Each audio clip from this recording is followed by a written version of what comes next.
Notre orateur du jour est le pasteur de Tabernacle of Glory, à Miami aux États-Unis. Grâce à ses enseignements sur la guerre spirituelle et son onction de libération, des transformations radicales se sont produites dans la vie de personnes qui étaient des prostituées, des drogués, des membres de gangs, etc. Adorateur passionné de Dieu, il est également un chantre qui conduit l'Église dans des moments d'adoration durant lesquels la présence de Dieu est palpable. Doté d'une maîtrise et d'un DEA en théologie, il est aussi conférencier, auteur et plus récemment propriétaire et animateur d'une station de radio. Il est marié à Patricia, avec qui il a fondé leur église. Et ils ont ensemble 2 enfants. La puissance, allez avec la force, allez avec sa gueule. Moi, voyons même pas vos pour contre. Ma voyons même pas voyons des mains des pieds. Moi, voyons même pas voyons tout tourner. Je vous donne toute mon autorité. Je vous donne toute ma puissance. Je vous donne tout mon pouvoir. Disons gloire. Chère famille ICC, levons-nous et acclamons le Seigneur pour son serviteur, le pasteur Grégory Toussaint.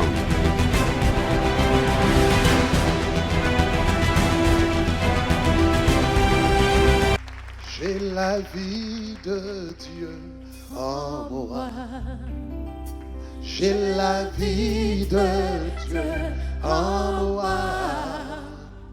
J'ai sa vie, sa nature et sa capacité. J'ai la vie de Dieu en moi.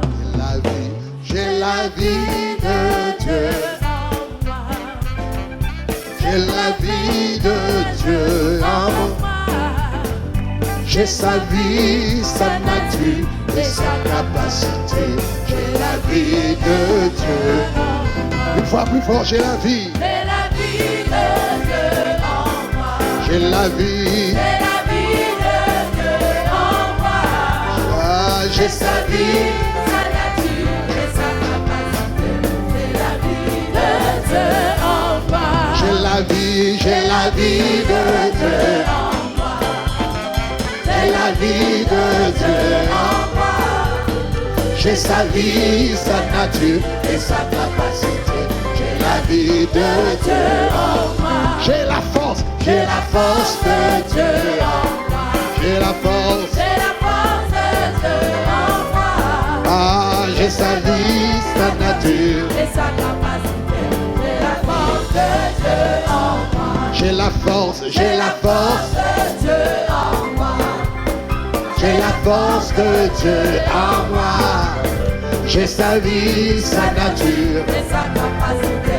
J'ai la force de Dieu en moi. J'ai l'onction de Dieu en moi. J'ai l'onction de Dieu en moi. J'ai sa vie, Sa nature et sa capacité. J'ai l'onction de Dieu en moi. j'ai la grâce de Dieu en moi. J'ai la grâce de Dieu en moi. J'ai sa vie, sa nature et sa capacité. Ah, La grâce de Dieu en moi. j'ai la faveur de Dieu J'ai la faveur de Dieu en moi.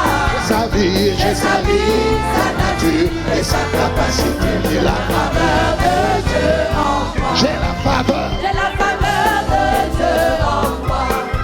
J'ai la faveur de Dieu en moi. Aïe, j'ai sa vie, sa nature et sa capacité. J'ai la faveur de Dieu en moi. J'ai l'onction de Dieu en moi. J'ai l'onction de Dieu en moi. J'ai sa vie, sa nature et sa capacité. Et j'ai l'onction de Dieu en moi. J'ai l'onction de Dieu en moi. Ah, J'ai l'onction de Dieu en moi. j'ai sa vie, sa nature et sa capacité. J'ai l'onction de Dieu en moi. Roi des rois, le Seigneur Seigneur, son nom est Jésus, Jésus, Jésus, Jésus. Oh,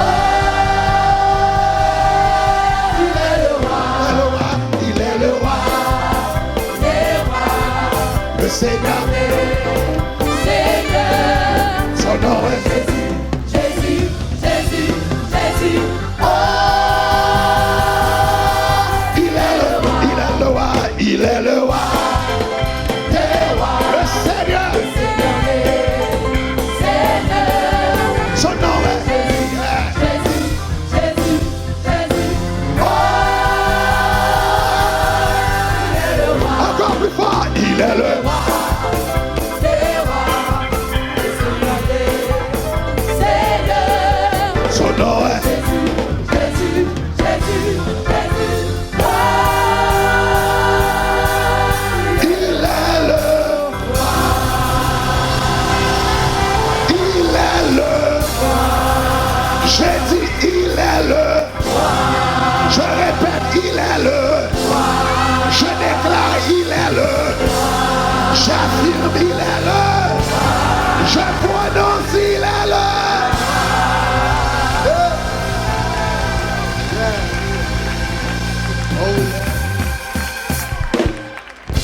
fidélité, grande infidélité. Jour après jour, tu me tiens par la foi. Tu as pourvu chaque jour à mes besoins. Grande infidélité, toi envers. Grande infidélité, oh Dieu mon Père, chez toi nulle trace de changement. Tes compassions ne sont pas à leur terme. Tu restes fidèle éternellement. Oh, grande infidélité, tu es grand en fidélité.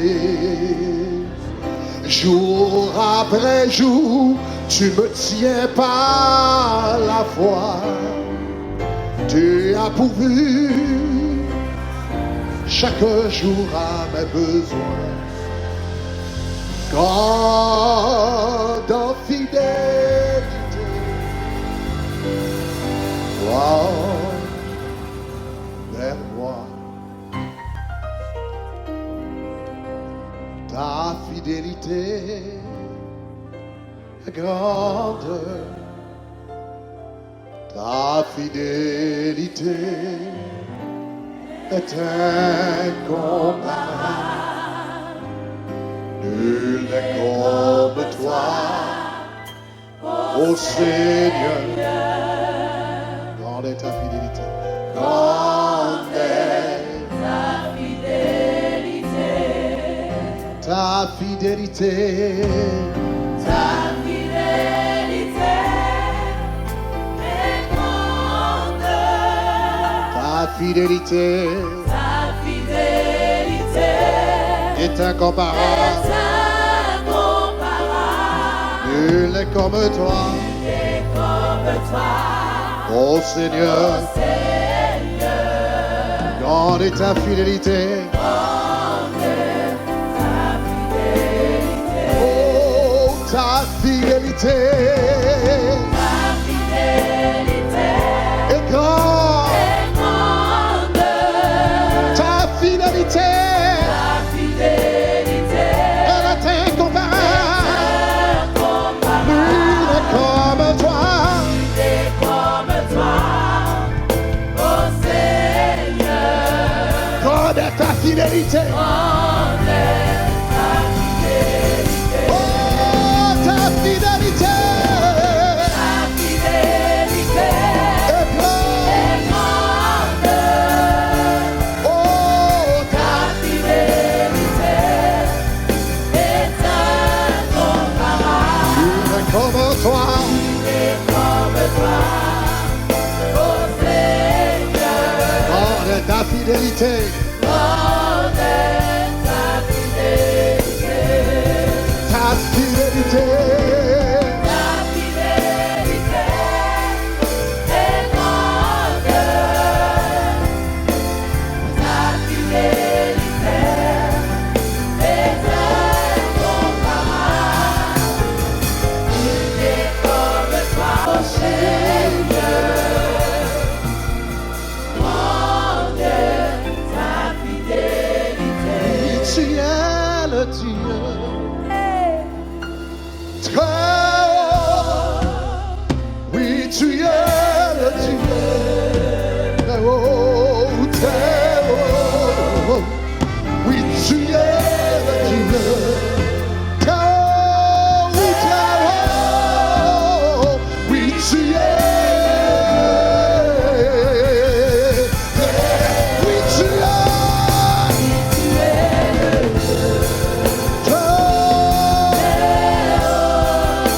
Oui, tu es. Merci pour ta présence dans ce lieu. Oh, oui, tu es. Oh,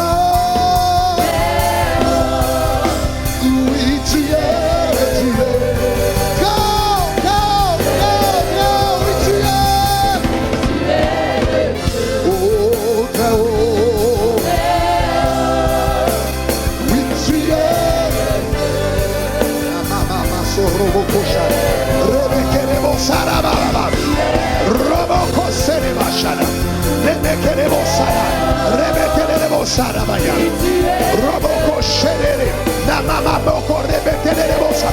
Oui, tu es.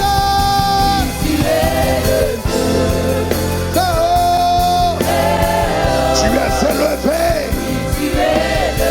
au-dessus de la maladie, au-dessus des adversités, au-dessus de la pauvreté, au-dessus de la médiocrité, au-dessus de toutes les forces de l'enfer.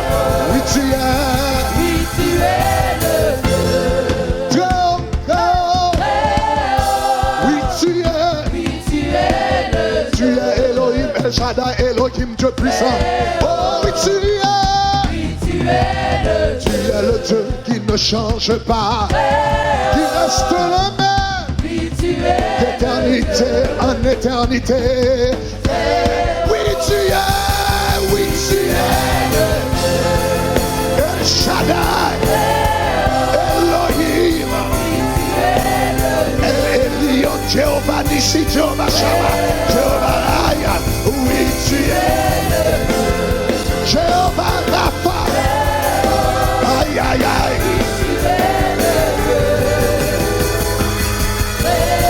Oui, tu es. Oui, tu es le Dieu grand.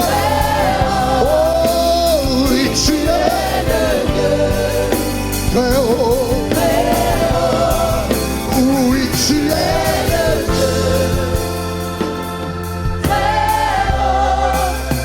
Oui, tu es le Dieu.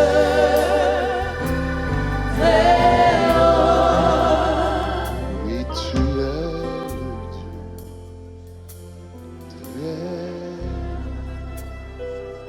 Oui,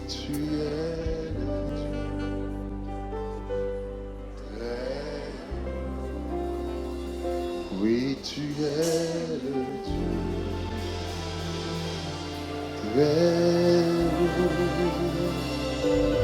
Oui, tu es le Dieu.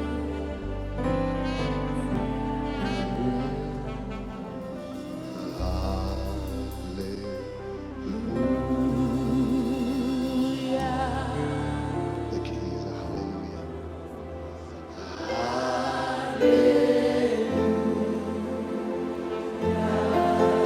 We praise you.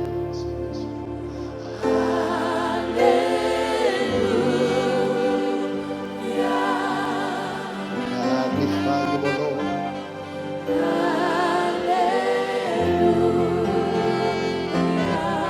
Oh, hallelujah.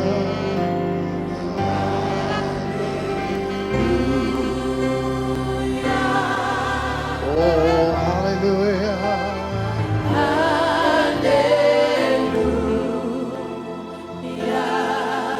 Oh, hallelujah.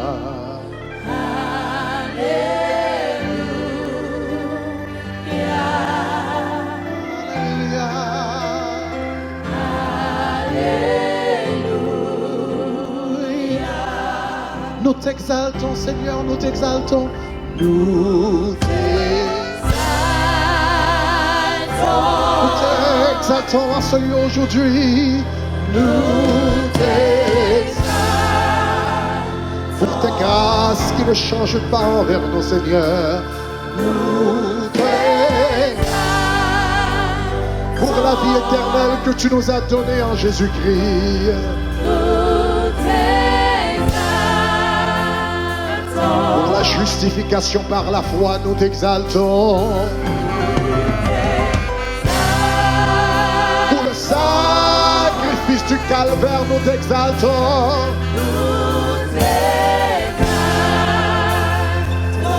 Merci de nous t'avoir adopté dans ta famille. Nous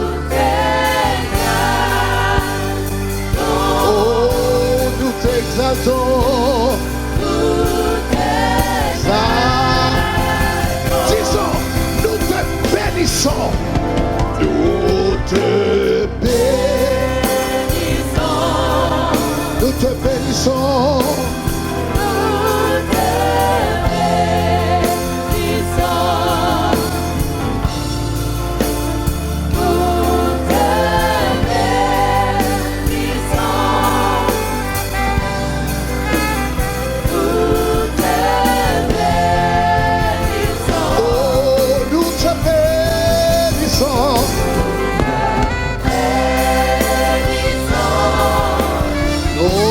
bénissons.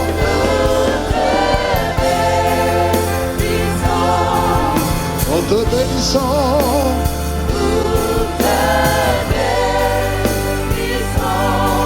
Nous te bénissons. Nous te bénissons. Maintenant, nous allons prier pour Haïti. Nous allons prier pour Haïti. Nous allons prier pour la croisade du 5 au 12 janvier. Que la puissance de Dieu se manifeste dans ce pays, que la grâce de Dieu se manifeste dans ce pays, que l'onction de Dieu se manifeste dans ce pays, que cette croisade marque un nouveau tournant dans l'histoire d'Haïti. Au nom de Jésus, au nom de Jésus. Élevons nos voix, commencez à prier, commencez à prier. Au nom de Jésus, alléluia, alléluia, nous te bénissons, alléluia, nous te bénissons, nous te Seigneur, au nom de Jésus de Nazareth, nous apportons Haïti, nous apportons la croisade in Haïti entre tes mains. Nous te demandons, Seigneur, de parler durant cette croisade, d'agir durant cette croisade, de guérir durant cette croisade, de faire provision durant cette croisade, de faire grâce au nom de Jésus. Que cette croisade marque un nouveau départ. Que cette croisade marque un nouveau tournant. Alléluia. Que cette croisade accorde une nouvelle chance au pays au nom de Jésus. Au nom de Jésus. Au nom de Jésus. Au nom de Jésus. Manifeste ta gloire. Manifeste ta grandeur. Et manifeste ta puissance dans le pays. Nous te bénissons.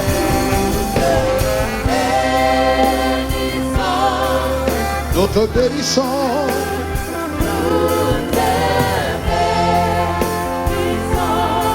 Nous te bénissons.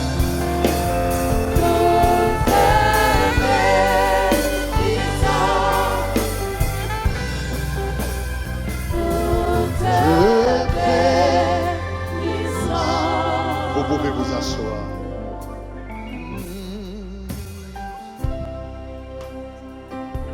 Alléluia. Nous te bénissons.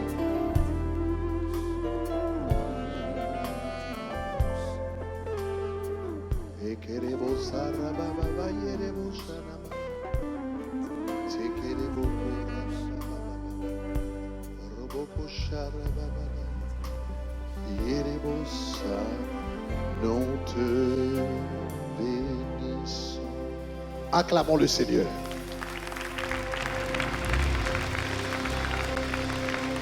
Encore, c'est un privilège, un plaisir, une grâce d'être avec vous.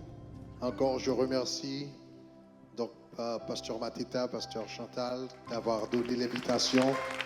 Glorifions le Seigneur. Alléluia. Merci beaucoup pour l'invitation. Donc, j'ai passé un très bon temps ici. Gloire à Dieu. Acclamons le Seigneur pour toute l'équipe à ICC Sergi qui fait un travail extraordinaire. Alléluia. Lord, we need you. Thank you. Donc, le thème de cette semaine, c'est vivre de la force de Christ. Jeudi, je vous avais parlé du fait que chaque personne ici a un Canaan. Nous avons tous un Canaan à hériter. Au nom de Jésus, c'est ça? Nous avons tous un Canaan à hériter. Et Canaan représente votre lieu de destinée, de bénédiction et de gloire. Et nous avions dit, mais par contre, il y aura à Canaan des géants et il faut savoir comment les vaincre. Et hier soir, nous vous avions donné quelques secrets pour pouvoir conquérir votre Canaan. Ce matin, nous allons focaliser notre attention sur un autre mot du texte, c'est le mot vivre. Il est question de vivre de la force de Christ. Donc, rapidement ce matin, je voudrais vous parler ou encore cet après-midi, vous parler de la puissance de la vie éternelle. Disons la vie. Donc, je voudrais vous parler de la puissance de la vie éternelle. Je voudrais... pour ce faire, nous allons considérer 2 versets de la Bible. Le premier, c'est un verset que vous connaissez par cœur. C'est Jean chapitre 3, le verset 16. qui dit, car Dieu a tant aimé le monde, qu'il a donné son Fils unique, afin que quiconque croit en lui ne périsse point, mais qu'il ait la vie éternelle. Le second passage que je voudrais considérer ce matin se trouve dans 1 Samuel chapitre 1er. Donc l'histoire commence au verset 1er jusqu'au verset 20, mais nous allons lire une partie du verset pour ne pas allonger indûment. Donc nous allons lire les versets 9 jusqu'au verset 20. Verset 9 jusqu'au verset 20. Anne se leva après que l'on eut mangé et bu à Silo.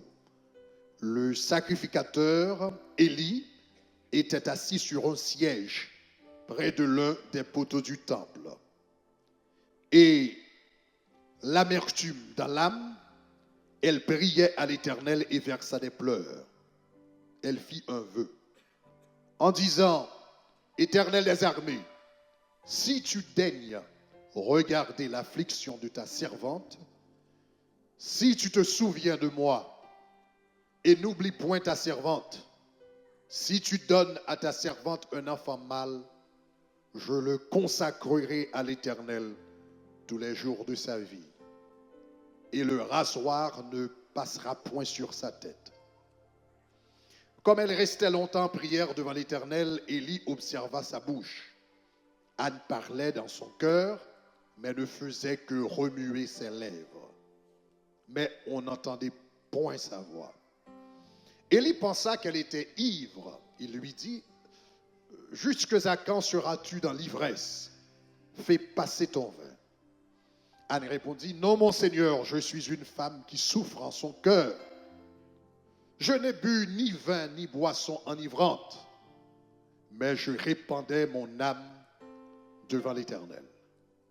Ne prends point ta servante pour une femme pervertie, car c'est l'excès de ma douleur et de mon chagrin qui m'a fait parler jusqu'à présent. » Il y reprit la parole et dit, « Va en paix, et que le Dieu d'Israël exauce la prière que tu lui as adressée. » Elle dit, « Que ta servante trouve grâce à tes yeux. » Cette femme s'en alla, elle mangea, et son visage n'était plus le même.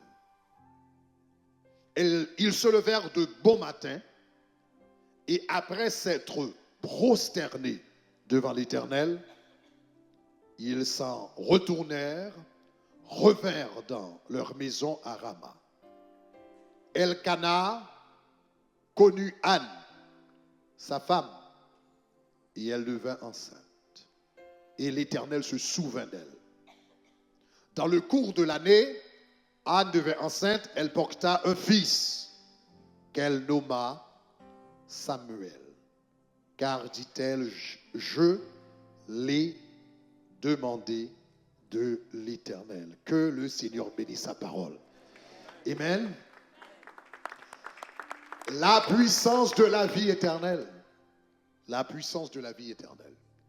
Je voudrais répondre à deux questions fondamentales au sujet de la vie éternelle aujourd'hui. Premièrement, qu'est-ce que la vie éternelle? Donc nous allons en parler un peu. Et deuxièmement, comment relâcher la puissance de la vie éternelle dans nos vies. Premièrement, qu'est-ce que la vie éternelle? Et deuxièmement, comment relâcher la puissance de la vie éternelle? Je voudrais apporter deux éléments de réponse à la première question. Et les voici. Premièrement, la vie éternelle est une réalité présente. Disons présente. Encore plus fort, présente. Disons présente. La vie éternelle est une réalité présente. Donc nous allons en parler un peu plus. Deuxièmement, la vie éternelle est une dimension de vie. Disons dimension de vie. Dimension de vie. Donc, tout d'abord, la vie éternelle est une réalité présente. La majorité de chrétiens ont une conception erronée de la vie éternelle. ils pensent que la vie éternelle, c'est une très, très longue durée de temps après la mort. Une très longue durée de temps, une très longue période de temps dans la présence de Dieu après la mort. Et c'est leur conception de la vie éternelle. Et c'était aussi ma conception de la vie éternelle quand j'étais un peu plus jeune. Mais avec le temps, j'ai étudié la parole de Dieu et je me suis rendu compte que la vie éternelle, c'est un concept beaucoup plus vaste, beaucoup plus ample et beaucoup plus puissant que cela. D'ailleurs, la vie éternelle ne commence pas avec la mort. La vie éternelle commence avec la conversion. La vie éternelle commence le jour où tu donnes ta vie à Jésus-Christ. La vie éternelle commence. Disons la vie. Nous trouvons cela dans le livre de Jean, qui rapporte les paroles de Jésus dans Jean chapitre 5, le verset 24. Jean chapitre 5, le verset 24, Jésus-Christ dit, « Celui qui écoute ma parole et qui croit en celui qui m'a envoyé a, au présent de l'indicatif, a la vie éternelle. » Ici, Jésus-Christ donne deux conditions pour pouvoir accéder à la vie éternelle. Deux conditions pour pouvoir hériter de la vie éternelle. Premièrement, il faut celui qui écoute ma parole. Pour avoir accès à la vie éternelle, il faut qu'un jour que vous ayez écouté la parole, un jour que vous ayez été touché, interpellé, sensibilisé, conscientisé par la parole de Dieu. Donc, il se peut que vous ayez été interpellé par un chant, un cantique, un message, une réflexion, un commentaire d'un ami, mais il faut qu'un jour que vous ayez été touché, interpellé, sensibilisé par la parole de Dieu et que vous ayez répondu. Donc, la première condition pour avoir accès à la vie éternelle, premièrement, Jésus dit, il faut que celui qui écoute ma parole, premièrement, il faut écouter. La deuxième condition que Jésus-Christ pose ici, on est toujours dans Jean chapitre 5, verset 24, celui qui écoute ma parole et qui croit en celui qui m'a envoyé. La première condition pour avoir la vie éternelle, c'est que premièrement, il faut écouter et répondre à la parole de Dieu. Deuxièmement, il faut croire, il faut écouter la parole, il faut croire à la parole de Dieu. Il faut mettre de côté les raisonnements humains, les arguments philosophiques, les préjugés intellectuels. Il faut mettre tout ça de côté et pour dire, Seigneur, je me donne à toi avec tout ce que j'ai, tout ce que je suis, tout ce que je possède, je me donne totalement à toi. Je me livre entièrement à toi. Tu réponds à la parole de Dieu. Du moment que ces deux conditions sont réunies, la Bible dit, vous avez accès automatiquement à la vie éternelle. Celui qui écoute ma parole et qui croit en celui qui m'a envoyé a, au présent de l'indicatif, a la vie éternelle. Le texte ne dit pas aura la vie éternelle. Le texte ne dit pas qu'il deviendra candidat à la vie éternelle. Le texte ne dit pas que Dieu va le considérer pour la vie éternelle. La Bible dit, du moment que j'ai entendu la parole de Dieu et j'ai placé ma foi en Christ, en ce moment, immédiatement, à l'instant même, je reçois la vie éternelle. Que quelqu'un dise la vie. Je dis souvent que la vie éternelle, ce n'est pas la loterie. Il y a des personnes qui conçoivent la vie éternelle un peu comme la loterie. Les gens qui jouent à la loterie, ils jouent, ils pensent que peut-être ils vont gagner, mais ils ne sont pas sûrs. Il y a des personnes qui conçoivent la vie éternelle comme ça. Bon, je pense que je suis sauvé, je crois que je suis sauvé, je ne suis pas sûr, je vais devoir attendre après la mort pour voir si je suis vraiment sauvé, si j'ai remporté le gros lot. Non, c'est pas comme ça que ça fonctionne. Du moment que tu reçois Jésus-Christ dans ta vie, tu peux avoir l'assurance, la certitude, la conviction que tu as la vie éternelle. Disons la vie.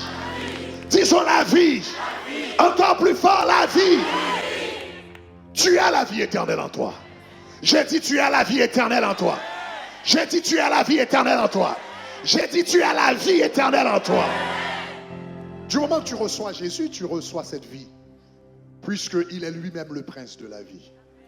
Celui qui a le Fils a la vie. La Bible dit celui qui n'a pas le Fils n'a pas la vie. Maintenant, laissez-moi parler encore un peu plus de cette vie éternelle.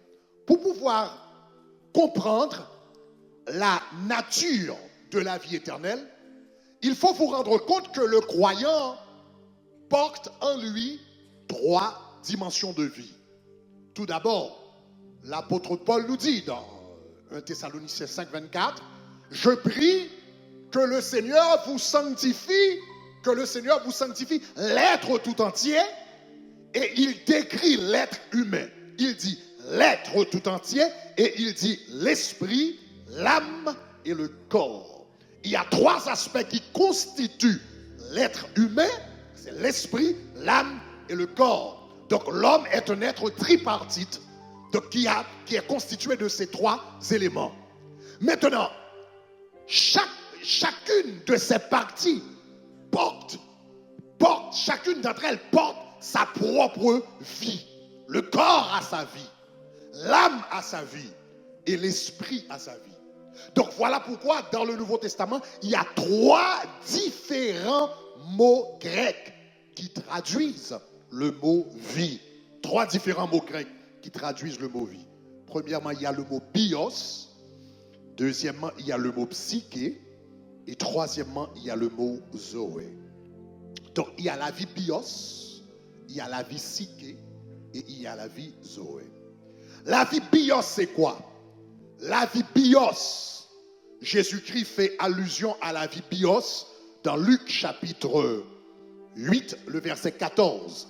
Dans la fameuse parabole du semeur, il parle du fait que les plaisirs de la vie peuvent étouffer la parole de Dieu en l'homme quand on n'arrive pas à les contrôler, les maîtriser. Donc quand Jésus-Christ parle ici des plaisirs de la vie, le mot utilisé ici, c'est bios, les plaisirs de la vie, c'est-à-dire le manger, le boire, le sexe, etc. Quand ces plaisirs-là ne sont pas gérés proprement, ils peuvent étouffer la parole de Dieu dans la vie du croyant. Donc, premièrement, il y a la vie bios. La vie bios. La vie bios, c'est quoi? La vie bios, c'est la vie physique.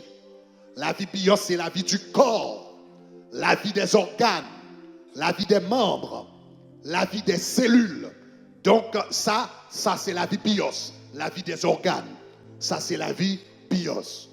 Et chaque personne vivant sur la terre porte en elle cette dimension de vie. Si tu n'as pas la vie bios, tu es mort physiquement. Donc chaque personne vivant sur la terre a en elle cette dimension de vie. Les médecins passent réellement tout leur temps à étudier cette vie-là. La vie bios, la vie du corps, la vie du cœur, la vie des poumons, la vie du foie, etc. Tout cela fait partie de la vie bios. Donc c'est de ce mot que vous avez biologie par exemple. Il y a une deuxième dimension de vie. Il y a ce qu'on appelle la vie psyché. La vie bios, c'est la vie du corps, la vie des membres, la vie des poumons, la vie du cœur, des pieds, des mains, des yeux, etc. Ça, c'est la vie bios. Mais il y a une autre vie, c'est la vie psyché. Et ce mot est utilisé par exemple dans Matthieu chapitre 16. Quand Jésus-Christ parle de la vie ici, ce n'est pas le mot bios qui est utilisé, mais c'est le mot psyché dans Matthieu chapitre 16, le verset 25. Jésus dit, celui qui voudra sauver sa vie, sa psyché, la perdra. Et celui qui perdra sa vie, sa psyché, à cause de moi, la trouvera. Qu'est-ce que Jésus veut dire ici? Quand il dit celui qui veut perdre sa psyché, la vie bios, c'est la vie du corps, la vie psyché, c'est la vie de l'âme. C'est de ce mot que vous avez psychique, psychologie, psychiatrie, etc. C'est la vie intérieure, la vie de l'âme. Maintenant, l'âme a 3 facultés. Il y a ce qu'on appelle les 3 facultés de l'âme. La pensée, les émotions, la volonté. La pensée, les émotions et la volonté. Donc, quand on parle de la vie psyché, c'est la vie de la pensée. La vie psyché, c'est la vie des émotions. La vie psyché, c'est la vie des âmes. Et Jésus dit, celui qui voudra sauver sa vie psyché, la perdra. Mais celui qui perdra sa vie psyché retrouvera en moi une autre vie. En d'autres termes, celui qui voudra perdre ses propres pensées retrouvera des pensées supérieures dans la parole de Dieu. Celui qui voudra perdre ses émotions retrouvera des émotions plus nobles qu'on appelle les fruits de l'esprit. Celui qui voudra perdre sa volonté trouvera la volonté du Père dans sa vie. Disons gloire, disons la vie. Donc, il y a 3 dimensions de vie. Il y a la vie bios, qui est la vie du corps. Il y a la vie psyché, qui est la vie de l'âme. Et encore, la vie de l'âme n'est pas seulement l'apanage des croyants. Toute personne vivante sur la terre possède cette dimension de vie. La vie psyché, chaque personne vivant là. La vie bios, chaque personne vivant là. Mais il y a une dimension de vie. Il y a une dimension de vie qui est réservée exclusivement à ceux qui connaissent le Seigneur Jésus-Christ. Et cette dimension de vie s'appelle la vie Zoé. Disons Zoé! Disons Zoé! Disons Zoé! La vie Zoé. Nous retrouvons ce mot plus d'une centaine de fois dans le Nouveau Testament. Plus d'une centaine de fois dans le Nouveau Testament. Et la majorité des occurrences se trouvent dans l'évangile de Jean sur les lèvres du Seigneur Jésus-Christ. La vie Zoé, c'est la vie de... Vous vous rappelez que je vous avais dit, l'homme, l'apôtre Paul nous dit dans 1 Thessaloniciens 5, 24, que l'homme est composé de 3 parties. Il y a l'esprit, il y a l'âme, il y a le corps. Le corps a en lui la vie bios. L'âme a la vie psyché. Et l'esprit a la vie Zoé. La vie Zoé, c'est la vie de l'esprit. Et cette vie est seulement réservée à ceux qui ont une relation avec le Seigneur Jésus. Pourquoi? Parce que celui qui ne connaît pas le Christ est mort spirituellement. L'apôtre Paul dit dans Éphésiens 2, 1er, nous étions tous morts par nos péchés et par nos offenses. Donc celui qui ne connaît pas Christ est spirituellement mort. Son esprit est mort. Son corps est en vie, son âme est en vie, mais son esprit est mort. Parce que l'esprit est déconnecté de Dieu. Est-ce que ça va? L'esprit est déconnecté de Dieu, donc l'esprit est mort. Mais quand quelqu'un reçoit Jésus dans sa vie, l'esprit revient à la vie. Et c'est ce qu'on appelle la régénération. L'esprit revient à la vie. Donc voilà pourquoi Jésus disait à Nicodème, je te le dis, si un homme ne naît d'eau et d'esprit, il ne peut voir le royaume de Dieu. Car celui qui est né de la chair est chair, et celui qui est né de l'esprit est... Alléluia. Disons Zoé. Maintenant, la vie bios, c'est la vie du corps. La vie psyché, c'est la vie de l'âme. Et la vie Zoé, c'est la vie de l'esprit. Maintenant, la majorité, quand la Bible parle de la vie éternelle, quand nous voyons l'expression vie éternelle utilisée dans la Bible, ce n'est jamais bios, ce n'est jamais psyché, c'est toujours Zoé. Disons Zoé. Disons Zoé. Disons Zoé. Disons Zoé. Donc, quand nous lisons dans la Bible, car Dieu a tant aimé le monde, qu'il a donné son Fils unique, afin que quiconque croit en lui ne périsse point, mais qu'il ait la vie éternelle. Ce n'est pas bios, ce n'est pas psyché, c'est Zoé. Disons Zoé. Quand nous lisons dans Jean 10, 10, le voleur ne vient que pour égorger, dérober et détruire. Mais Jésus dit, mais moi je suis venu afin de donner la vie et la vie en abondance. Ce n'est pas bios, ce n'est pas psyché, c'est Zoé. Disons Zoé. Quand nous lisons dans 1 Jean 5, 12, celui qui a le Fils a la vie. Et celui qui n'a pas le Fils n'a pas la vie. Ce n'est pas bios, ce n'est pas psyché, c'est Zoé. Disons Zoé. Donc la Zoé, c'est quoi exactement? La vie Zoé, la vie éternelle, c'est beaucoup plus, bien plus qu'une durée de temps. C'est beaucoup plus qu'une durée de temps. La vie éternelle, ce n'est pas une durée de temps. C'est une dimension de vie. C'est une qualité de vie marquée par la vie de Dieu elle-même. Laissez-moi expliquer un peu ce que je viens de vous dire. Lisez avec moi Jean chapitre 5, le verset 26. Jean chapitre 5. Jean chapitre 5, le verset 26. Jean chapitre 5, verset 26 explique bien ce concept. Lisons ensemble. Le texte dit, lisons ensemble. Lisons ensemble. Comme le Père a la... Quel mot pensez-vous qui est utilisé ici? Comme le Père a en lui la vie, la Zoé, en lui-même, ainsi il a donné au Fils d'avoir la vie en lui-même. Comme le Père a la vie, on pourrait relire ce verset, comme le Père a la Zoé en lui-même, ainsi il a donné au Fils également d'avoir la Zoé.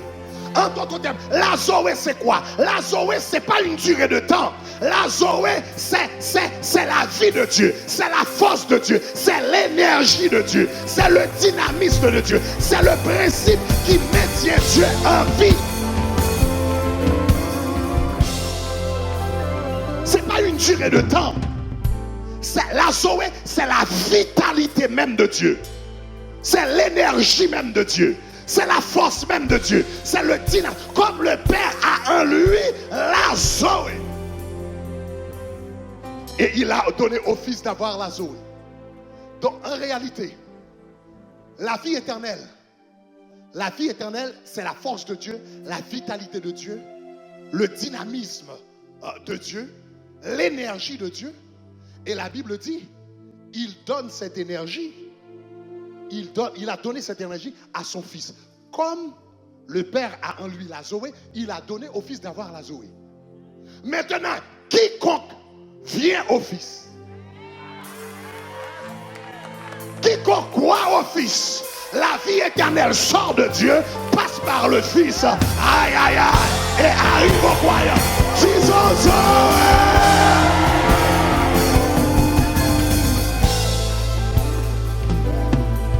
J'ai sa vie, sa nature et sa capacité. J'ai la vie de Dieu en moi. J'ai sa vie, sa nature et sa capacité. J'ai la vie de Dieu en moi. J'ai la vie, j'ai la vie. Et J'ai sa vie, sa nature et sa capacité. Et j'ai la Zoé de Dieu. J'ai sa vie, sa nature et sa capacité. Oh, ouais, de Dieu. J'ai la Zoé, j'ai la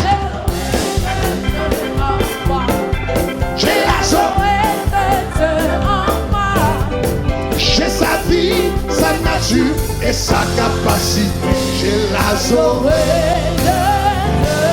en moi. Hey!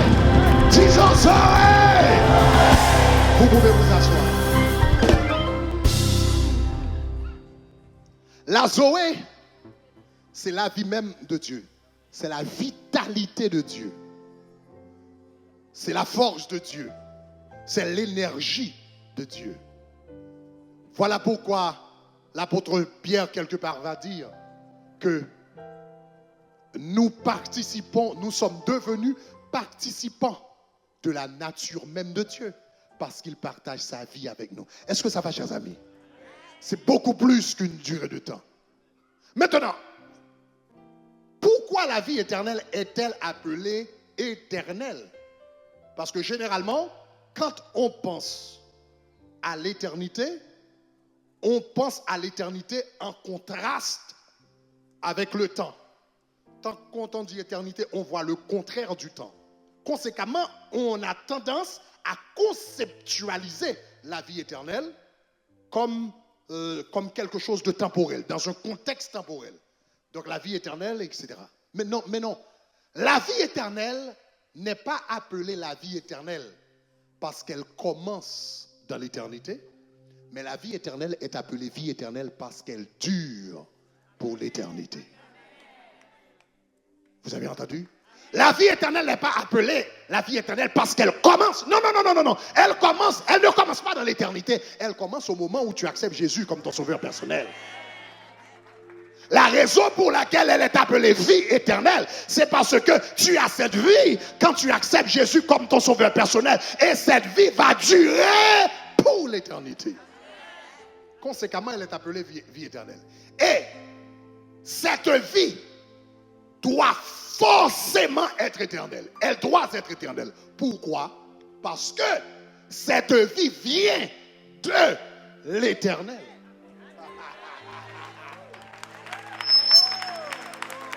Cette vie, comme le Père a en lui la vie, le Père qui s'appelle Moïse dit, éternel tu as été pour nous un refuge de génération en génération, avant que les montagnes fussent nées et que tu eusses créé le monde, d'éternité en éternité. Tu es Dieu et c'est ce Dieu qui me donne sa vie. Conséquemment, sa vie doit être éternelle parce qu'il est disons gloire.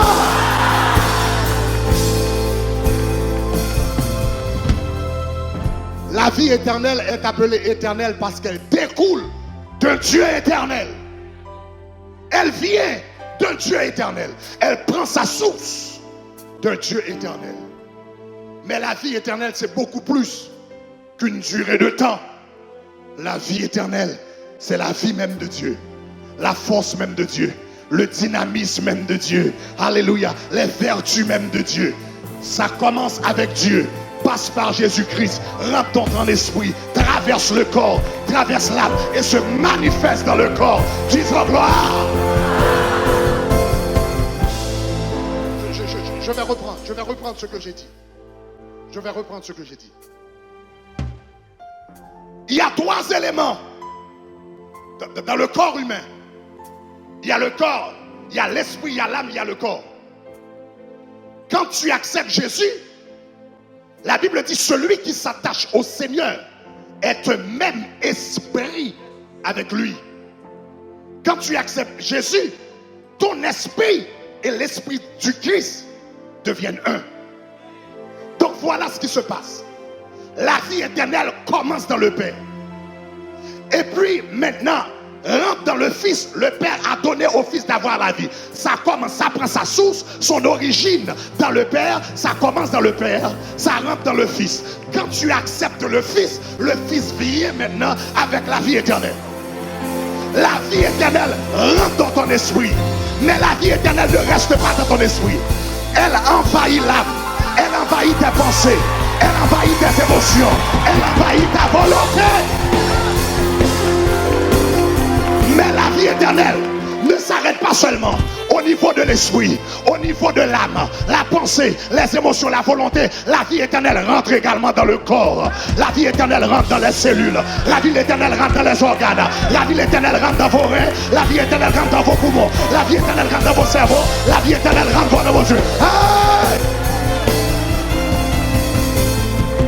Voilà pourquoi l'apôtre Paul pouvait dire la loi de l'esprit de vie. Aïe, aïe, aïe. La loi de l'esprit de vie, la loi de l'esprit de Zoé m'a libéré de la loi du péché et de la mort. Et de la mort. Cancer, c'est la loi de la mort. Diabète, c'est la loi de la mort. Cholestérol, c'est la loi de la mort. La loi de l'esprit de vie. Attendez. Jesus la vie. Jesus Zoé. Jesus Zoé. Jesus Zoé. Jesus Zoé. Jesus Zoé. Ah, asseyez-vous.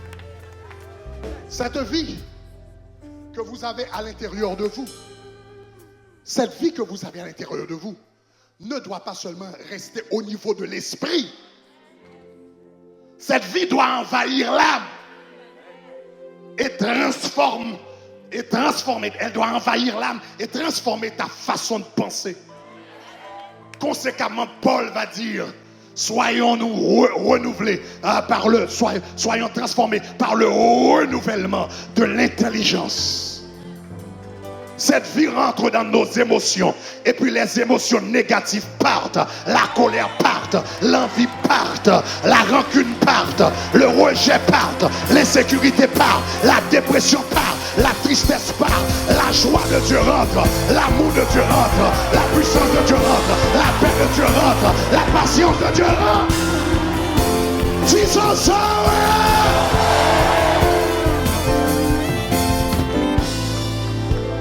maintenant, cette vie qui commence dans l'esprit, cette vie qui commence avec Dieu, qui passe par le Fils, qui rentre dans ton esprit, qui envahit ton âme, et à certains points, à un moment donné, cette vie qui commence en Dieu, qui passe par le Fils, qui rentre dans l'esprit, qui envahit l'âme, à un moment donné, cette vie maintenant va commencer à se manifester dans ton corps quand tu imposes la main au malade et tu dis reçois la vie, et la vie va se manifester.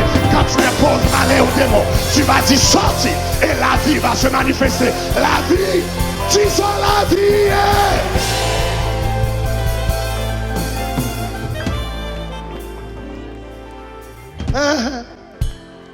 Yes. Quand tu t'assois sur une chaise, tu laisses la vie. Quand tu dors sur un lit, tu laisses la vie. Quand tu prends un taxi, tu laisses la vie. Quand tu dors dans une chambre d'hôtel, tu laisses la vie. Parce que cette vie n'est pas seulement dans ton esprit, n'est pas seulement dans ton âme, c'est dans ton corps. Quelqu'un qui te touche la vie. Quelqu'un qui te donne la main à la vie. Quelqu'un qui te frotte la vie. Quelqu'un qui te regarde la vie. Quelqu'un qui t'entend la vie.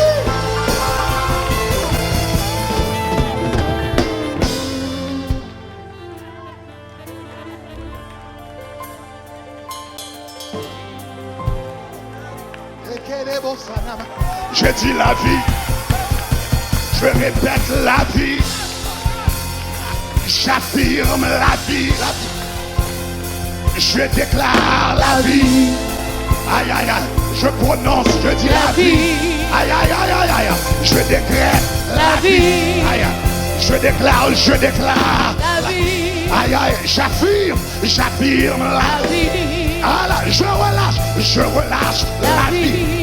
Je libère la vie. Je dis la vie, la vie, la vie. La vie. La vie, la vie, la vie, la vie. La vie. La vie. Quand tu as la vie de Dieu en toi, quand tu as la vie dans... Non, j'ai pas encore terminé, c'est bon. J'ai pas encore terminé, j'ai encore une autre vingtaine et trentaine de minutes. Mais c'est bien. Disons la vie, la vie, la vie. Yeah! Disons la vie. Disons la vie, la vie, la vie. J'ai dit la vie, la vie, la vie, la vie. La vie. Asseyez-vous, asseyez-vous. Pour prêcher un message comme ça, il faut adorer. Parce que si je n'adore pas, quelque chose va exploser à l'intérieur de moi. Il faut que je chante, il faut que je donne gloire à Dieu. Parce que c'est trop bon cette vie. C'est trop agréable cette vie. C'est trop noble cette vie. J'ai dit la vie, la vie, la vie. La vie. La vie. La vie, la vie. La vie. La vie, la vie, la vie. La vie. La vie, la vie, la vie, la vie. La vie. J'ai dit la vie, la vie, la vie. La vie. Que les morts se ressuscitent au nom de Jésus. La vie. Que les organes morts se ressuscitent la vie. La vie. Que les cellules mortes ressuscitent. La vie. Que les membres morts ressuscitent. La vie. Que ton corps ressuscite la vie. La vie. J'ai dit la vie, la vie. La vie, la vie, la vie. La vie. Quand tu reçois la vie de Dieu, la vie commence dans ton esprit, envahit l'âme et se manifeste dans ton corps. Donc maintenant, il y a la vie dans ton toucher. Il y a la vie dans tes pieds. Il y a la vie dans ta bouche. Quand l'enfant de la veuve était morte, la Bible dit que Élie s'est allongé sur lui. Et il a mis ses mains sur ses mains, ses pieds sur ses pieds, parce qu'il savait qu'il y avait la vie dans ses mains, il y avait la vie dans ses pieds, il y avait la vie dans sa bouche. Et il a dit la vie. L'enfant a reçu la vie. Quand tu as cette vie en toi, cette vie ne reste pas seulement au niveau de l'esprit, elle se manifeste dans ton corps, elle se manifeste dans ton âme d'abord, dans ta pensée, dans tes émotions, dans ta volonté, et elle se manifeste dans ton corps, elle se manifeste dans ton toucher, elle se manifeste dans tes mains, elle se manifeste dans tes pieds, elle se manifeste dans ta voix, elle se manifeste dans ta voix, elle se manifeste dans ta voix. Quand tu dis la vie, il y a la vie. Quand tu dis sois guéri, sois guéri. Quand tu dis sois délivré, sois délivré. Quand tu dis sois libéré, il y a la vie. Nous avons une sœur qui fait partie de notre cellule à Montréal. C'est l'une des sœurs les plus dévouées de la cellule. Mais tu sais la raison pour laquelle elle est si dévouée? Elle habite à New Jersey, mais elle fait le voyage presque juste chaque mois pour participer à la cellule. Elle a dit qu'elle était à New York.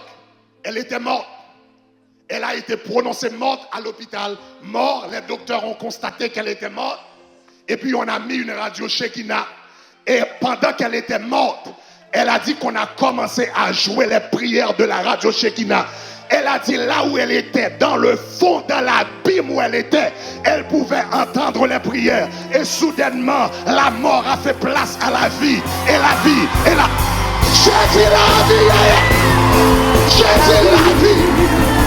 Je déclare la vie. Je prononce La vie. J'affirme. La vie. Je confirme. La vie. J'atteste et j'atteste. La vie. Disons la vie. La vie. Vous pouvez vous asseoir. La vie. Elle a dit qu'elle était dans un abîme, une obscurité. Les médecins n'ont pas pu expliquer ce qui s'est passé parce que c'est une femme qui était morte. Et puis soudainement, elle est revenue à la vie. Il y a la vie dans ta voix. Je dis, il y a la vie dans ta voix. Il y a la vie dans tes paroles. Il y a la vie dans ce que tu dis. La vie. Laissez-moi vous donner un autre témoignage pour illustrer un peu le concept de la vie. Il y a une sœur qui a donné ce témoignage, c'était l'année dernière, en décembre l'année dernière. Elle nous a donné ce témoignage et je vais vous le raconter tel qu'elle nous l'a donné. Elle nous a dit au mois d'août 2015, elle commençait vraiment à se sentir très mal. Et elle vomissait partout. Elle vomissait au travail. Elle vomissait à la maison. Elle vomissait dans la rue. Donc finalement, elle a décidé de voir le médecin. Quand elle s'est rendue chez le médecin, on lui a fait faire des examens. Et le médecin, après avoir regardé les résultats des examens, a secoué la tête et a dit: Madame, vous êtes gravement malade. Le médecin lui a dit: les examens révèlent que, premièrement, vous avez des lésions et des cystes sur votre foie. Votre foie est entouré de lésions et de cystes. Il dit: deuxièmement, on a trouvé de grosses pierres dans les 2 reins. Il y a de grosses pierres. On a remarqué également que votre pelvis est surdimensionné. Quatrièmement, il lui a dit: nous ne pouvons pas trouver la base de vos poumons. Cinquièmement, ils lui ont dit: vous avez une appendicite qui requiert une intervention chirurgicale immédiate. Donc vous avez des problèmes de foie, de rein, de pelvis, de poumons et d'appendicite. Donc le médecin lui a dit qu'il faut faire une opération immédiatement. Elle a dit au médecin: je suis venu ici pour une consultation, non pour une opération. Donc elle a dit: je vais retourner à la maison. Le médecin lui a dit: Madame, je veux que vous compreniez un peu la gravité de la situation. Vous avez des problèmes de foie, de poumons, de reins, d'appendicite, etc. Par rapport à ce que j'ai vu, madame, vous avez 24 à 48 heures de temps pour vivre. 24 à 48 heures de temps pour vivre. La sœur a dit: je n'étais pas venue pour une opération, je ne vais pas faire d'opération. Elle est revenue, elle est retournée à la maison. Quand elle est retournée à la maison, c'était au mois d'août, on avait à peine terminé les 40 jours, et durant les 40 jours, j'enseignais un peu sur la vie éternelle, comme je suis en train d'enseigner ce matin. Et dans l'une des soirées, j'avais enseigné sur la puissance de Jean 3, verset 16. Car Dieu, et je leur disais, quand la Bible dit car Dieu a tant aimé le monde qu'il a donné la vie éternelle, je leur disais, ce n'est pas une durée de temps que Dieu a donné. C'est sa vie qu'il a donnée. C'est sa force, sa vitalité, sa personne, son énergie qu'il a donnée à nous.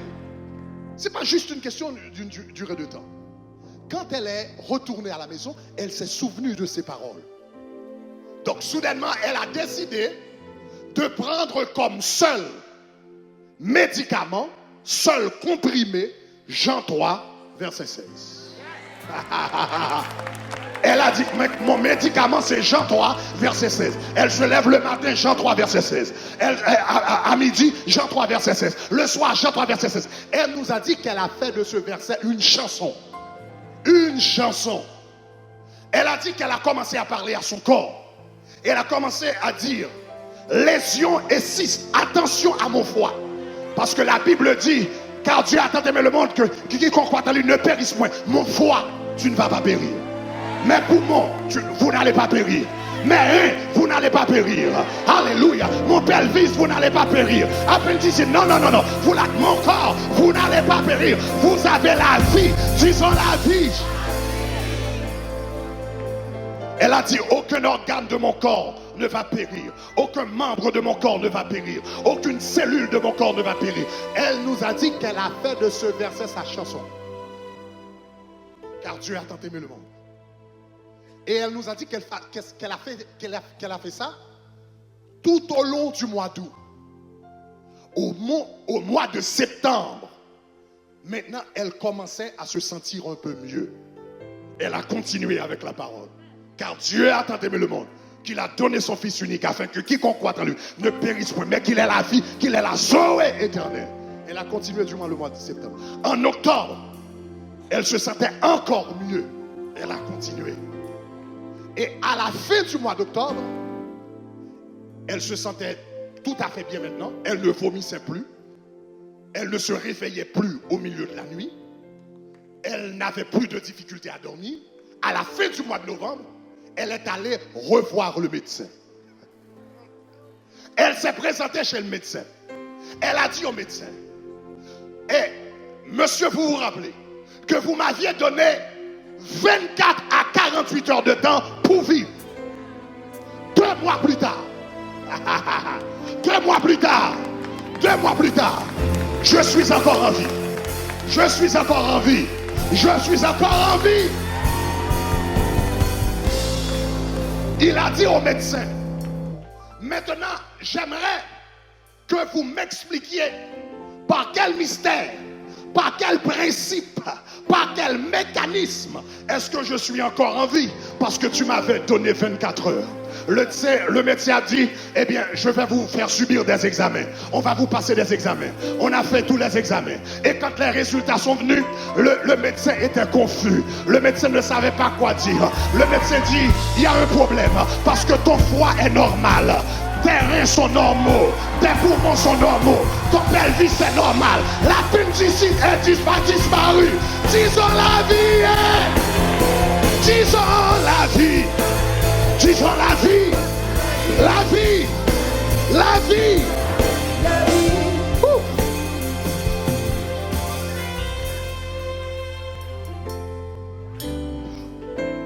Que la vie de Dieu t'envahisse aujourd'hui. Que la vie de Dieu t'envahisse aujourd'hui. Que la vie de Dieu envahisse ton esprit aujourd'hui. Que la vie de Dieu envahisse ton âme aujourd'hui. Que la vie de Dieu envahisse tes pensées aujourd'hui. Que la vie de Dieu envahisse tes émotions aujourd'hui. Que la vie de Dieu envahisse ton corps aujourd'hui. Au nom de Jésus. Au nom de Jésus. Que la vie de Dieu envahisse ton corps. Que la vie de Dieu envahisse ton corps. Que la vie de Dieu envahisse tes poumons. Que la vie de Dieu envahisse ton cœur. Que la vie de Dieu envahisse ton cerveau. Au nom de Jésus. Disons la vie. Vous pouvez vous asseoir. Oh. Maintenant, pour terminer. Je vous ai parlé un peu de la puissance de la vie. La vie, c'est la vitalité même de Dieu. La vie éternelle, c'est la vitalité même de Dieu. L'énergie même de Dieu qu'il nous transmet à travers Jésus-Christ. Il nous le transmet par l'Esprit. Et au fur et à mesure qu'on grandit avec le Seigneur, qu'on se soumet à la volonté de Dieu, maintenant cette vie commence à se manifester dans l'âme et dans le corps. Maintenant, comment relâcher exactement la puissance de la vie en nous? Comment relâcher la puissance de la vie en nous? Il y a deux secrets que Jésus-Christ nous donne dans Jean chapitre 5 verset 24. Lisons une fois de plus ce verset. Jean chapitre 5 verset 24. Lisons ensemble. En vérité, lisons ensemble. En vérité, je vous le dis, allez-y. Celui qui écoute ma parole et qui croit en celui qui m'a envoyé, quoi? Celui qui écoute ma parole et qui croit en celui qui m'a envoyé à la vie éternelle. Deux verbes, deux choses auxquelles il faut prêter attention. Numéro 1, celui qui écoute ma parole. La première condition pour que cette vie éternelle, surnaturelle, divine, se manifeste en nous, la première condition, c'est la parole. Celui qui écoute ma parole. Maintenant, pourquoi la parole est-elle si importante à la manifestation de la vie surnaturelle de Dieu? Pourquoi la parole est-elle si importante? C'est parce que la parole est elle-même porteuse de vie. La parole est porteuse de vie. En elle-même, elle est porteuse de vie. Jean nous dit, au commencement, était la parole. La parole était avec Dieu. Et la parole était Dieu. En elle, à l'intérieur de cette parole, à l'intérieur de la parole, en elle, était la vie. Et la vie et la lumière, était la lumière des hommes. La parole que je suis en train de prononcer ici, a en elle la vie. Le message que je suis en train de prêcher porte en lui la vie. Les déclarations que nous sommes en train de faire portent en elle la vie. En elle était la vie. Jésus a dit dans Jean 6, 63, ces paroles que je vous dis sont esprit et vie. La parole, c'est la vie. L'apôtre Pierre dit dans 1 Pierre 1, 23, vous avez été régénérés, non pas par une semence corruptible, mais par une semence incorruptible, qui est la parole vivante et permanente de Dieu. Maintenant, laissez-moi expliquer un peu ce mot semence. Nous retrouvons ce mot semence dans l'Ancien Testament également, dans Ésaïe chapitre 55. Je voudrais expliquer un peu ce mot. Ésaïe chapitre 55, le verset 10 et 20. Ésaïe chapitre 55, verset 10 et 20. Lisons ensemble. Comme la pluie et la neige descendent des cieux et n'y retournent pas, sans avoir arrosé, fécondé la terre, des greniers et des plantes, sans avoir donné de la semeur, sans avoir donné de la semence au semeur et du pain à celui qui mange. Regardez le verset 11. Ainsi en est-il de ma parole. Comme la pluie et la neige descendent et n'y retournent pas, sans avoir donné de la semence au semeur, ainsi en est-il de ma parole. La parole de Dieu est une semence. Maintenant, ce qui est intéressant ici, c'est que dans la version Septante, c'est la traduction grecque de l'Ancien Testament. Dans la version Septante, le mot qui est utilisé pour semence ici, c'est sperma. Spermatos. Le mot sperma, c'est de ce mot que vous avez sperme. Sperme, spermatozoïde. Donc, dans ce texte, la Bible nous dit que la parole de l'Éternel, c'est le spermatozoïde de l'Éternel. De la même manière que le sperme d'un homme porte la vie de cet homme, la parole de Dieu porte la vie de Dieu à l'intérieur d'elle-même. Disons la vie. Dieu nous donne la vie à travers sa parole. Il nous communique la vie à travers sa parole. Mais, écoutez, pour que cette parole puisse avoir son efficacité, il faut qu'elle tombe dans un terrain qui a été préparé. Prenons-le d'abord sur le plan naturel. Un homme peut déposer son germe dans la vie d'une femme. Mais si cette femme n'est pas en état d'ovulation, ce germe ne va servir à rien. Ce n'est pas parce qu'il n'y a pas la vie dans le germe. Il y a la vie dans le germe. Mais puisque son corps n'était pas prêt pour recevoir le germe, elle n'a rien produit. De la même manière, quand la parole de Dieu est prêchée, la parole de Dieu est prononcée, la parole de Dieu est libérée, il faut que cette parole trouve ton cœur en état d'ovulation spirituelle. Il faut que ton cœur soit ovulé avec la foi, avec la parole de Dieu. Voilà pourquoi chaque fois que vous entrez dans la maison de Dieu, il faut entrer avec une attitude d'attente. Il faut rentrer avec l'attente. À chaque fois que le message va être prêché, il faut avoir des attentes. Il faut avoir la foi. Il faut avoir l'espérance.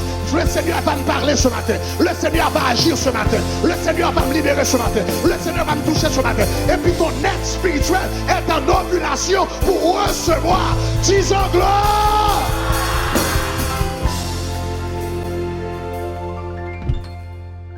Confirmons cela avec la parole de Dieu. Regardez ce que la Bible nous dit dans Hébreux chapitre 4, le verset 2. Hébreux chapitre 4, le verset 2. Hébreux chapitre 4, verset 2. Lisons ensemble. Lisons ensemble. Cette bonne nouvelle a été annoncée à eux aussi bien, à nous aussi bien qu'à eux. Mais quoi? Mais la parole qui porte en elle la vie, qui leur fut annoncée, ne leur servit de rien. Pourquoi? Est-ce que c'est parce que la parole n'avait pas en elle la vie? Non.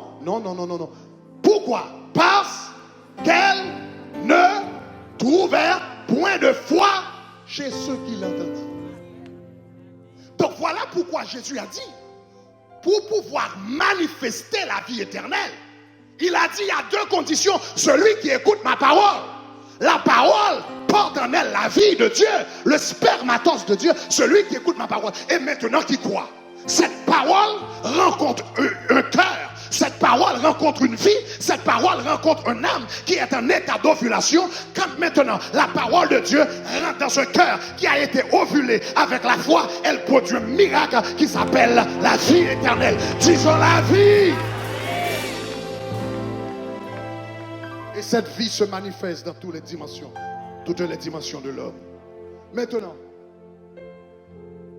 donc, pour que la parole ait son efficacité, il faut savoir comment recevoir la parole. Comment recevoir la parole pour qu'elle puisse avoir son efficacité. Parce que si la parole n'est pas reçue avec foi, donc c'est une perte de temps, c'est un gaspillage. La parole ne va rien produire. Donc maintenant, il faut savoir comment exactement reconnaître, recevoir la parole de Dieu avec foi. Le meilleur exemple que nous ayons dans la Bible de comment est-ce qu'il faut recevoir la parole de Dieu, c'est l'exemple d'Anne. Nous avons l'histoire d'Anne dans la Bible.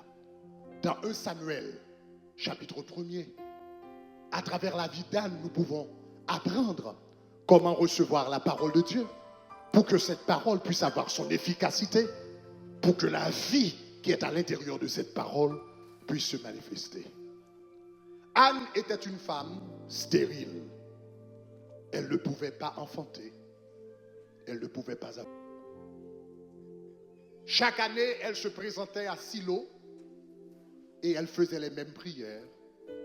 Seigneur, donne-moi un enfant. Mais rien ne se passait. Un jour, quand il s'est présenté à Silo, sa rivale, Pénina, l'a gravement vexé. Pénina l'a insulté, l'a injurié, lui a lancé des propos vulgaires. Et ce jour-là, prise d'une sainte colère, elle est entrée dans le temple de Dieu, dans la maison de Dieu. Et elle a commencé à prier. Et elle a commencé à invoquer le Seigneur. Elle a prié tellement qu'elle avait totalement perdu sa voix. On voyait ses lèvres se mouvoir, mais il n'y avait pas de parole qui sortait. Élie, le sacrificateur, l'a regardée et pensait qu'elle était ivre. Élie lui a dit, femme, sors de ton état d'ivresse. Et elle a répondu, homme de Dieu, je ne suis pas ivre. Je n'ai bu ni de vin ni boisson enivrante. Mais je suis une femme qui a le cœur, qui a l'amertume au cœur. Voilà pourquoi je suis ici, en train ici de prier. Je suis en train de vider mon âme devant le Seigneur, parce que j'ai l'amertume dans l'âme. Et le sacrificateur va lui donner quelque chose qu'elle n'avait jamais eu auparavant. Quelque chose qu'elle n'a jamais eu auparavant, elle va recevoir ce jour-là. Elle va recevoir une parole. Disons une parole. Une parole. Elle venait chaque année prier, mais elle n'avait pas reçu une parole. Elle était tout le temps dans le temple, mais elle n'avait pas reçu une parole. Elle avait présenté des sacrifices auparavant, mais elle n'avait pas reçu une parole. Le sacrificateur lui a donné une parole. La parole de Dieu, c'est le plus grand cadeau que Dieu puisse nous offrir. Je reprends, la parole de Dieu, c'est le plus grand cadeau que Dieu puisse nous offrir. Je reprends, la parole de Dieu, c'est le plus grand cadeau que le Seigneur puisse t'offrir.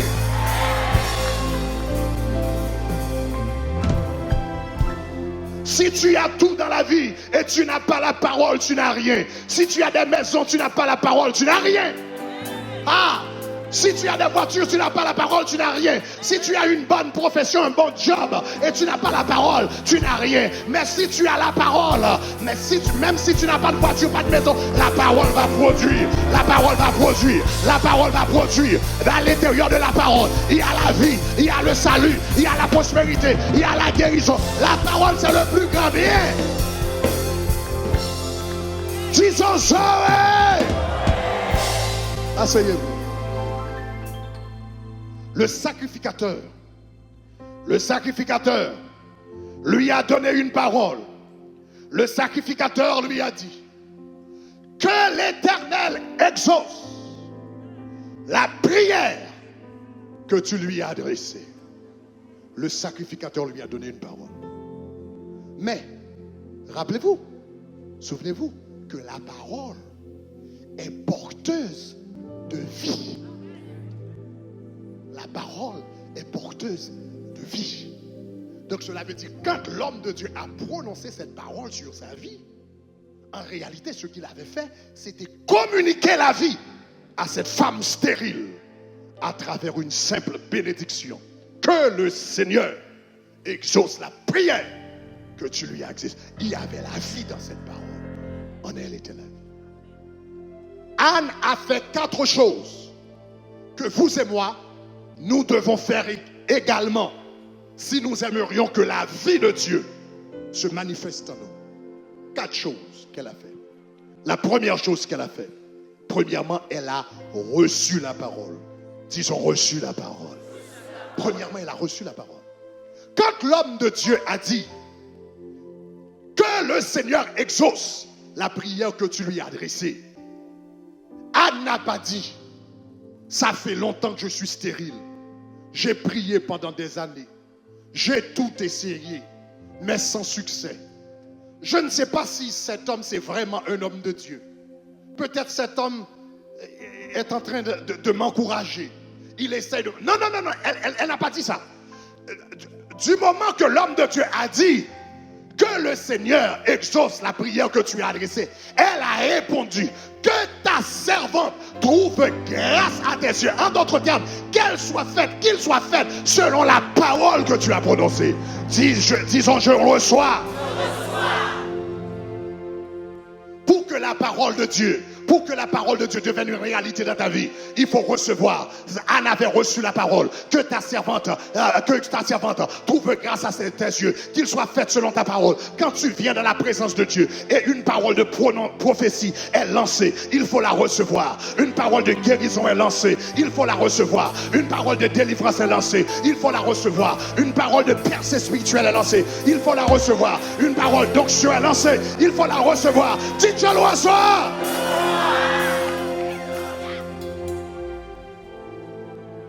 Elle a reçu la parole. Deuxièmement, elle a non seulement reçu la parole, mais deuxièmement, ça j'aime ça. Deuxièmement, elle s'est réjouie de la parole. Parce que la Bible dit qu'elle avait passé toute la journée à pleurer. Elle avait passé toute la journée à lamenter.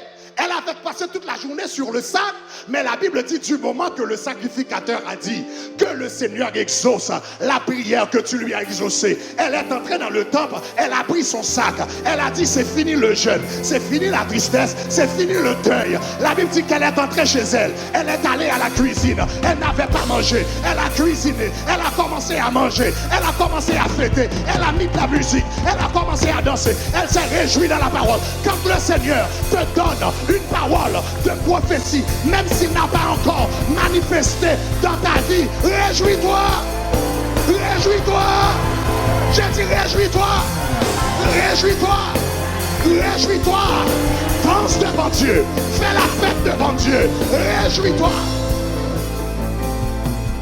Elle s'est réjouie.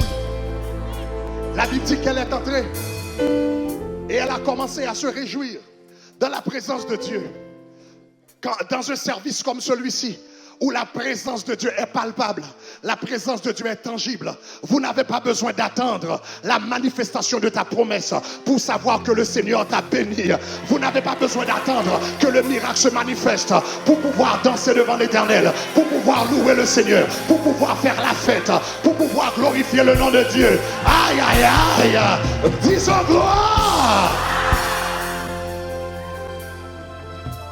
Elle s'est réjouie de la parole. Elle a reçu la parole. Elle s'est réjouie de la parole. Troisièmement, elle a nourri la parole. Elle a nourri la parole. Quand tu reçois une parole prophétique, il faut nourrir cette parole. Cette parole. Comment est-ce que Anne a nourri la parole? La Bible dit, demain de très tôt, le jour suivant, elle s'est réveillée de très tôt. Et elle est allée dans la maison de Dieu. La Bible dit, après s'être prosternée, elle s'est prosternée devant le Seigneur, qui est un signe d'adoration. Elle a adoré le Seigneur. Quand le Seigneur te donne une parole prophétique, tu nourris cette parole à travers l'adoration. Tu nourris cette parole à travers la louange. Tu nourris cette parole à travers des actions de grâce.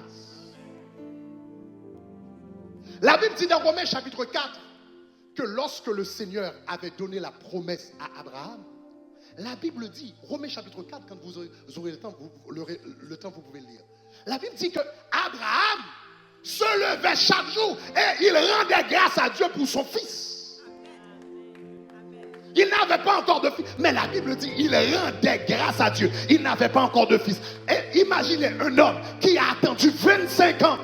Et chaque matin, il se lève devant Dieu. 25 années. Seigneur, je te remercie pour mon fils. Je te remercie pour mon Isaac. Je te remercie, Seigneur, pour ma descendance. Je te remercie pour mes générations. Je te remercie parce que mes fils sont comme les étoiles du ciel. Je te remercie parce que mes fils sont comme les... Chaque matin, pendant 25 ans, il louait.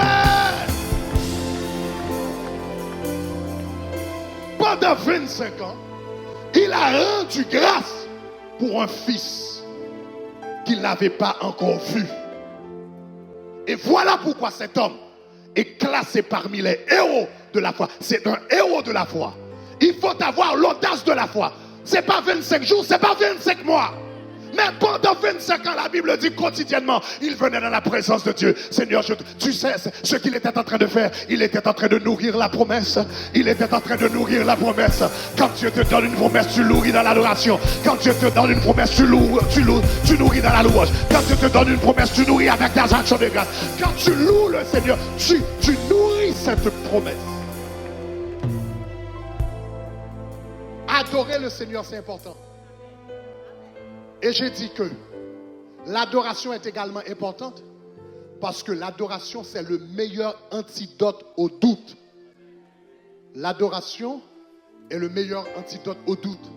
Quand le Seigneur te donne une promesse, si tu ne l'adores pas pour cette promesse, si tu ne nourris pas cette promesse dans l'adoration, la louange, des actions de grâce, tu vas douter. Est-ce que ça va, chers amis? Si tu ne nourris pas cette promesse, dans l'adoration, la louange, tu vas douter. Après ça avoir attendu 1 jour, 2 jours, 3 jours, tu vas commencer à dire, mais je ne sais pas si le Seigneur va vraiment le faire, je ne sais pas si Peut-être c'était un faux prophète. Peut-être cette parole prophétique, c'était pas pour moi, c'était pour mon voisin, etc.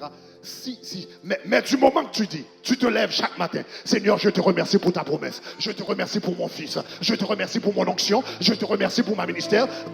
Je te remercie pour ma grâce. Tu n'auras pas le temps à douter de la parole de Dieu parce qu'à chaque moment que tu te réveilles, tu te lèves et tu donnes gloire à Dieu. L'adoration, c'est le meilleur.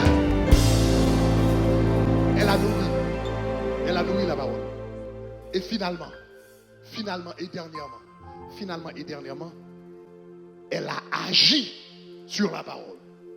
Elle a agi sur la parole. Parce que la Bible dit le soir, le jour d'après, au soir, elle est allée voir Elkana. Elle a dit, Elkana,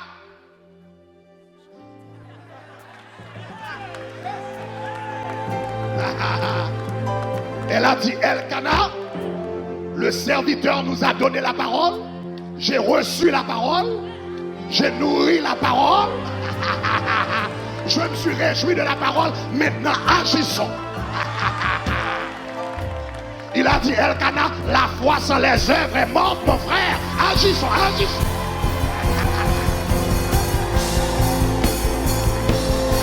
Disons gloire.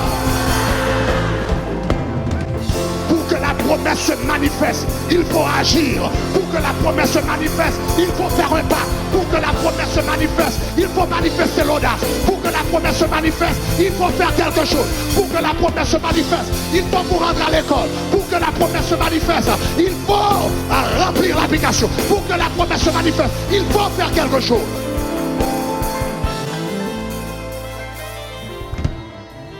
Et ce jour-là, Elkana a agi. Il a agi en homme de bien. Elkana a agi. Et la Bible dit, cette soirée-là, la Bible dit que la servante a conçu un enfant. Voilà ma question pour vous, Maintenant, qu'est-ce qui avait donné naissance à cet enfant? Est-ce que c'était le germe d'Elkana? Dites-moi, est-ce que c'était le germe d'Elkana?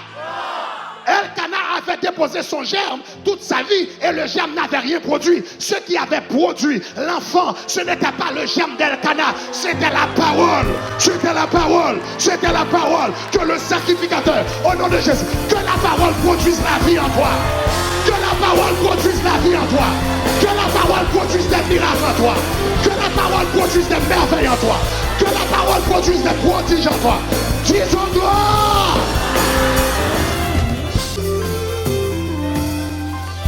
La parole a produit un enfant et elle a appelé l'enfant Samuel. Samuel, qui signifie j'ai demandé, qui signifie l'Éternel m'a entendu. Alléluia. Je déclare au nom de Jésus que tu reçois ton Samuel, que tu reçois ton Samuel, que tu reçoives ton Samuel. Ce que tu as demandé ce week-end, ce que tu as demandé cette année, ce que tu as demandé cette mois, ce que tu as demandé cette saison, ce que tu as demandé ce mois, ce que tu as demandé ce jour. Que la gloire de Dieu trouve cette personne est faite comme ça, dit je reçois mon Samuel. Je reçois moi. Toute cette personne, je reçois mon Samuel. Je reçois mon Samuel. J'ai dit je reçois mon Samuel. Au nom de Jésus de Nazareth, je reçois mon Samuel. Ton Samuel peut être un job, je reçois mon Samuel. Ton Samuel peut être un emploi, je reçois mon Samuel. Ton Samuel peut être un enfant.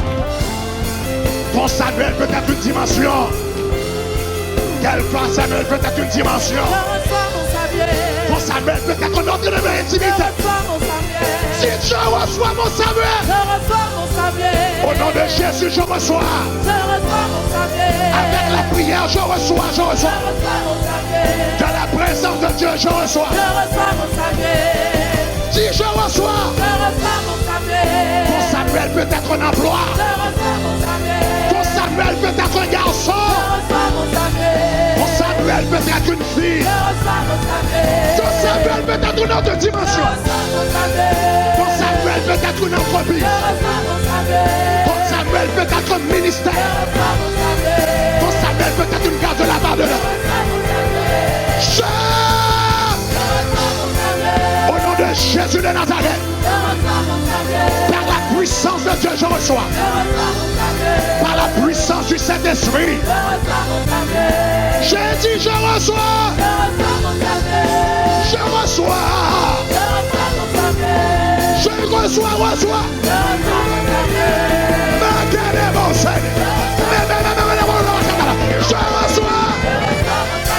Par le sang de Jésus, par la puissance du Saint-Esprit, par la puissance de la croix, par la puissance du sang versé, par la puissance du Saint-Esprit, je reçois.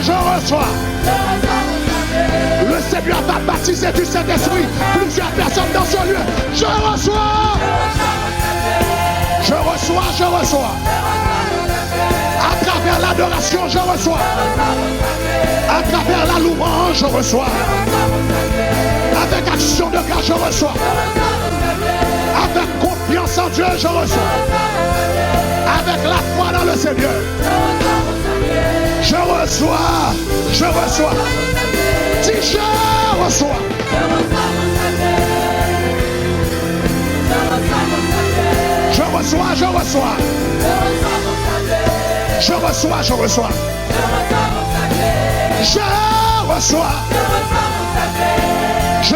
je reçois. Je reçois. Au nom de Jésus. Au nom du sang versé. Au nom de Jésus de Nazareth. Au nom du sang versé. Au nom d'Emmanuel. Au nom de El Shaddai. Au nom d'Elohim, Dieu puissant. Au nom du Dieu des dieux Seigneur. Je reçois. Si je reçois. Au nom de Jésus. Je reçois. Rien n'est impossible à celui qui croit. Rien n'est impossible à celui qui croit. Rien n'est impossible à celui qui croit. Rien n'est impossible à celui qui croit. Je reçois. Avec la puissance de Dieu. Avec la grâce de Dieu. Par la puissance du Saint-Esprit. Au nom du sang de l'agneau. Par la puissance de Jésus-Christ. Par la puissance du nom de Jésus. Par le nom d'El Shaddai. Par le nom de Jéhovah. Je reçois.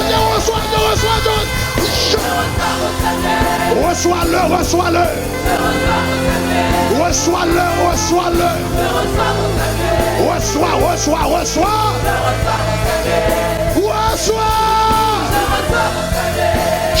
Je reçois. Il y a la vie dans la parole. Il y a la vie dans cette parole. Il y a la vie dans cette parole. Il y a un miracle dans cette parole. Il y a un prodige dans cette parole. Il y a une grâce dans cette parole. Il y a une faveur dans cette parole. Il y a une puissance dans cette parole.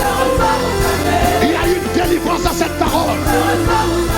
Il y a une grâce dans cette parole.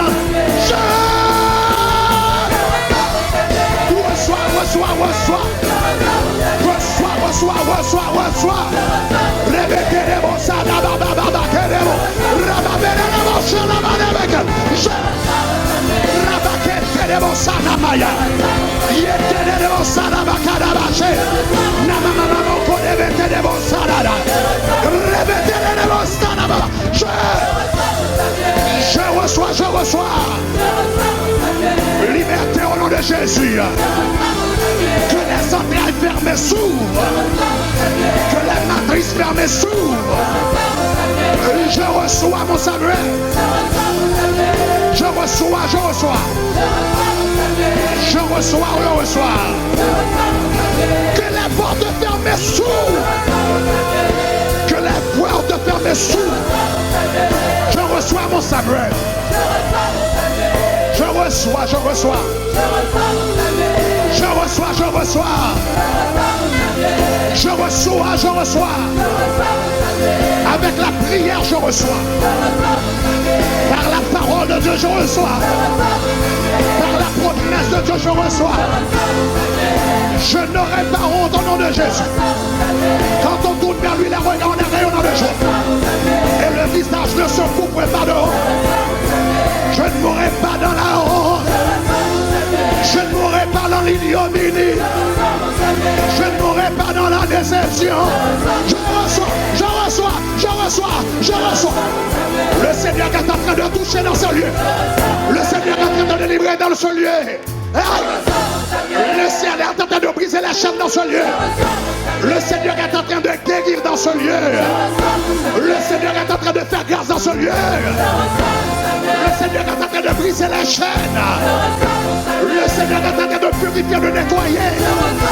Le Seigneur est en train de baptiser quelqu'un de la puissance du Saint-Esprit. Je reçois. Je reçois, je reçois.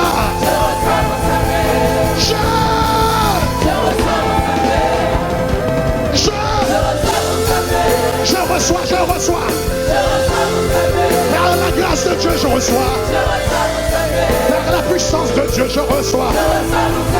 Par la bénédiction du Saint-Esprit. Par la puissance du Saint-Esprit. Par l'onction du Saint-Esprit. Je reçois, je reçois. Je reçois. Hey, je reçois mon Samuel.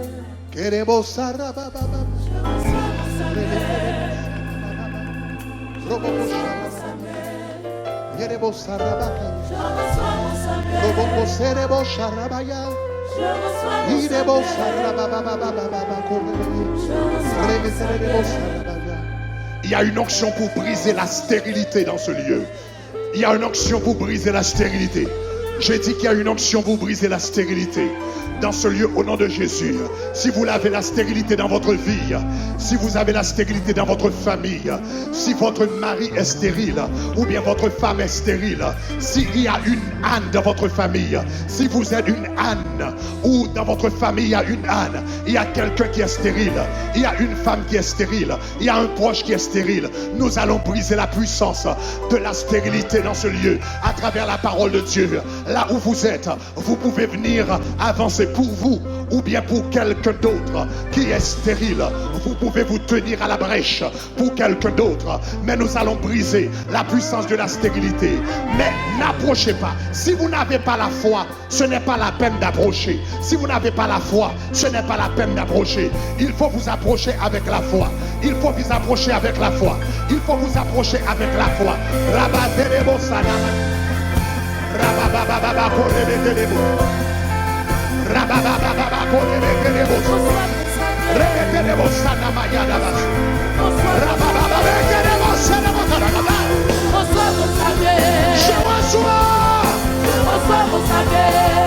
Je reçois.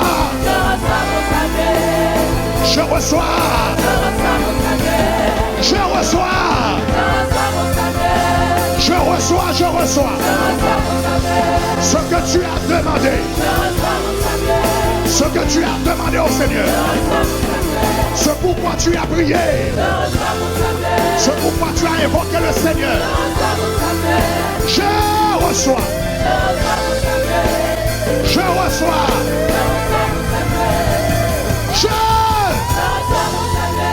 Je reçois, je reçois. Dans l'adoration, je reçois. J'ai la vie. J'ai la vie de Dieu en moi. J'ai la vie. J'ai la vie de Dieu en moi. J'ai sa nature. J'ai sa vie, sa nature et sa capacité. J'ai la vie de Dieu. J'ai la